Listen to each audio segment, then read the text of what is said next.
Edge compute is and is kind of an emerging topic now. What's interesting about Akamai's network is it always was an edge network. So we've always been very deep on net at the last mile.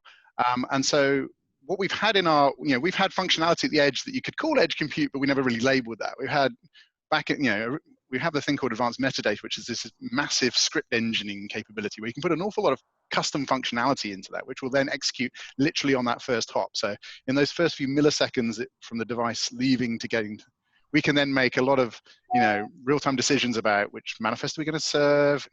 We can do it, and this has been really important in these kind of network challenging times to try and filter out requests as early as possible, so we're not pushing pressure back up onto the peering network. So now we've evolved that to a feature we call Edge Workers, which is a generic JavaScript engine. So you can put little bits of JavaScript right out of the edge. So if you don't want to have to learn our language, you can write just generic JavaScript.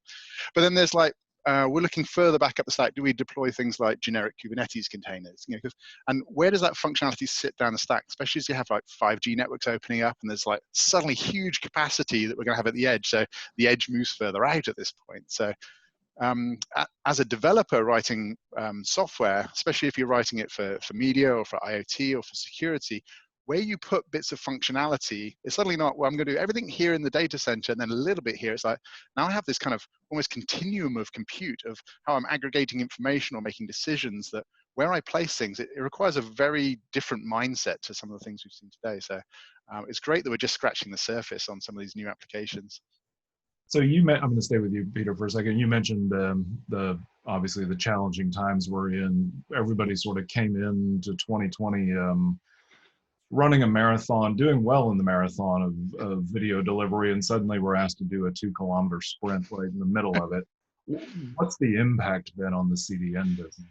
Yeah, so if you actually look at the traffic, it was from about end of February into mid-March, and then from really mid-March is when it kicked in. It was basically as countries started going into lockdowns, and we started saying we literally saw in 1 month period a whole year's worth of growth, which was the good news from the CDN side, and I'm sure this is true of both Jim and Neil, is that